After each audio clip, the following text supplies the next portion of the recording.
Alors bonjour, à titre de président de la Commission des partenaires du marché du travail, j'aurais aimé pouvoir être avec vous en personne. Malheureusement, j'ai des engagements qui me demandent d'être à l'extérieur de la région et donc je m'adresse à vous par le biais de la vidéo. Alors ce n'est pas la même chose, mais en même temps, je suis avec vous en pensée, alors j'espère que cette interview permettra de vous transmettre des informations qui seront utiles aux travaux de votre congrès. Alors, la Commission des partenaires du marché du travail est composée de différents représentants. Alors, nous avons 6 représentants du côté syndical, 6 représentants du côté patronal, 3 représentants des groupes communautaires et 2 représentants du monde de l'éducation, à savoir du côté des commissions scolaires représentées par Mme Josée Bouchard et également le président de la Fédération des cégeps. C'est ce qui forme le cœur de la commission. La commission, au-delà de réunir le monde patronal, syndical, communautaire et d'éducation, se compose également de conseils régionaux, c'est-à-dire qu'on a des représentants des conseils régionaux dans toutes les régions du Québec. En plus, nous avons 30 comités sectoriels. Et les comités sectoriels nous demandent de développer des certificats. Et donc, c'est directement branché sur le milieu du travail qui nous informe qu'il serait utile de développer, par exemple, un programme de mécanicien. Donc, pour répondre à ce besoin-là, on monte un programme qui se fait à l'intérieur de l'entreprise et souvent en collaboration avec le réseau de l'éducation. Donc, il y a une complémentarité entre les deux.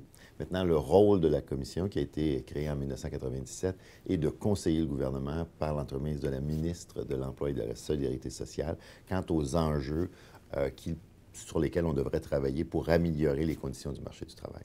Le grand défi auquel on fait face au Québec, dans un contexte de rareté de main-d'œuvre, c'est la qualification des travailleurs et travailleuses au Québec.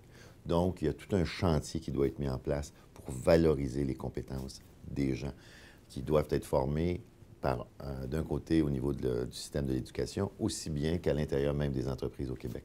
Donc, la vision qu'on peut avoir de ce que l'on doit créer au Québec est directement reliée à l'importance qu'on va accorder à la formation professionnelle. Par exemple, les membres de la commission ont décidé de lancer une initiative qui a été d'ailleurs annoncée par le premier ministre au mois de février dernier et avec le ministre ainsi que les partenaires, qui s'appelle Initiative Investissement en compétences. Cette initiative-là d'investissement en compétences a un seul objectif, c'est de valoriser le développement des compétences. Alors, de ce côté-là, la raison pour laquelle on a juxtaposé investissement et compétences, c'est que la plupart du temps, les gens considèrent que le développement des compétences, c'est une dépense. Ce n'est pas une dépense, c'est un investissement. Et les membres de la commission voulaient que ça soit très clair en lançant investissement compétences. Il y a un avis du Conseil supérieur d'éducation qui a été donné à l'effet qu'il fallait absolument que le réseau de l'éducation se rapproche du secteur du travail, de ce qui se passe sur le terrain. Donc, par exemple, la tournée que Mme Bouchard a entrepris à travers toutes les régions du Québec lui a permis de réaliser, dans les discussions qu'elle a pu avoir avec tous les intervenants, qu'un besoin flagrant sur le marché au niveau de la formation professionnelle, par exemple. Une des grandes qualités de la commission, c'est le partenariat. Donc, pour nous, le partenariat est au centre même de nos préoccupations et c'est ce qui alimente la commission. En d'autres mots, nous fonctionnons par consensus.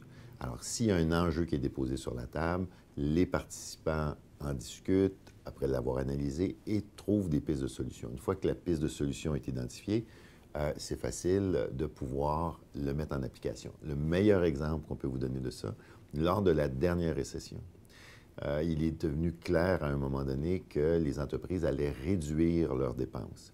Donc, allaient éventuellement mettre à pied du personnel. On leur a dit, la commission leur a dit, suite à des discussions à l'interne, que c'était le mauvais réflexe. Donc, nous avons mis à la disposition des entreprises qui en avaient besoin dû au ralentissement économique, un montant de 68 millions. Le montant en soi a permis aux entreprises de garder en emploi leurs travailleurs pour les former. Donc, 28 000 travailleurs et travailleuses au Québec sont restés en emploi pendant la dernière récession parce que les entreprises ont décidé d'investir dans le développement des compétences de leurs travailleurs, même s'ils étaient en période difficile. La Révolution tranquille nous a amenés à réaliser l'importance de l'éducation. Maintenant, cette importance-là a été dans une seule direction jusqu'à un certain point. Il faut aller le plus loin possible dans notre réseau de l'éducation. Il en reste tout de même que c'est une voie. La deuxième voie se trouve dans le milieu de travail. Il faut que dans un contexte d'amélioration continue, de formation continue, cette culture de formation-là soit développée au niveau de l'éducation, au niveau des entreprises et au niveau du travailleur. À savoir, je ne peux pas me contenter aujourd'hui de ce que j'ai comme formation, je dois m'inscrire dans une dynamique de développement de mes compétences tout au long de ma carrière. C'est un choc en soi parce que c'est beaucoup d'interrogations. Comment est-ce que je vais faire ça?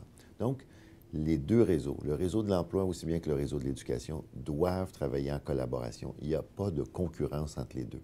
Les deux peuvent offrir quelque chose en complémentarité. Maintenant, le défi que l'on a, et c'est pour ça que la commission joue un rôle important, c'est les passerelles. Il faut que les deux mondes soient couverts plutôt de passerelles. Il faut que ces deux mondes puissent être en interrelation constante.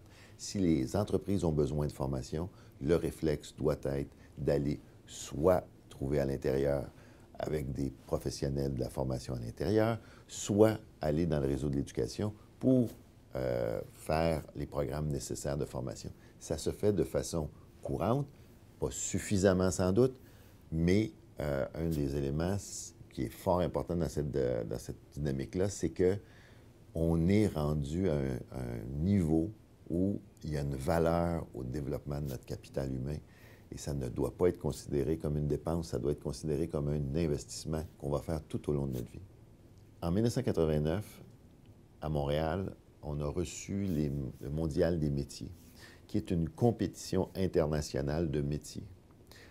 Le stade olympique était occupé à 100 et on avait des jeunes de tous les pays qui venaient compétitionner, que ce soit au niveau mécanique, au niveau coiffure, au niveau de l'alimentation, pour être parmi les meilleurs. Ça a été une réussite en soi parce que les gens ont réalisé qu'un métier, ça a une valeur. Alors, cette opération-là a eu lieu en 1999, on est rendu en 2012. Il faut encore faire la promotion des métiers et je sais qu'au Québec, on a les Olympiades des métiers. Alors, c'est une façon de faire la promotion des métiers. Il va falloir accélérer ce type de promotion-là pour être sûr que les jeunes se disent « j'ai un avenir » et l'avenir, il passe par différents moyens. Un autre défi auquel on fait face, c'est l'information. C'est-à-dire qu'imaginez-vous l'individu qui doit prendre une décision, il faut qu'il ait l'information et il faut qu'il l'obtienne puis qu'il trouve la façon la plus simple de l'utiliser. Le défi est là. Alors, on a plusieurs endroits, que ce soit les écoles, que ce soit les cégeps, que ce soit l'entreprise dont je vous parlais. Encore une fois, il n'y a pas de concurrence pour une raison simple. C'est que l'intervention doit n'avoir qu'un seul objectif, le développement des compétences de l'individu. Et comment on facilite ça? Si on inverse, donc on met au centre l'individu et le développement de ses compétences, on va trouver toutes les solutions. Alors, il faut non pas penser à notre organisme, il faut non pas penser uniquement à ce que nous, on peut offrir, mais bien tourner la lorgnette puis regarder de quoi est-ce que cet individu-là a besoin pour faire son parcours de vie. Si on est capable de faire ça et de l'accélérer, on va permettre à notre société de se développer. On va permettre à notre société de se développer. Il faut que je vous mentionne le fait qu'on est à la croisée des chemins pour une raison, c'est qu'il y a en ce moment une rareté de main-d'œuvre. Si on parle de rareté de main-d'œuvre, le défi des entreprises va être d'attirer les meilleurs, de développer les meilleurs et de retenir les meilleurs. Comment on va faire ça? Les entreprises ne peuvent le faire seules, elles doivent le faire avec la société, elles doivent le faire avec le réseau de l'éducation. Si on est capable de créer ce partenariat de plus en plus fort, l'avenir est rose, favorable, trouvez le qualificatif que vous voulez, mais ça va être un avenir passablement spectaculaire.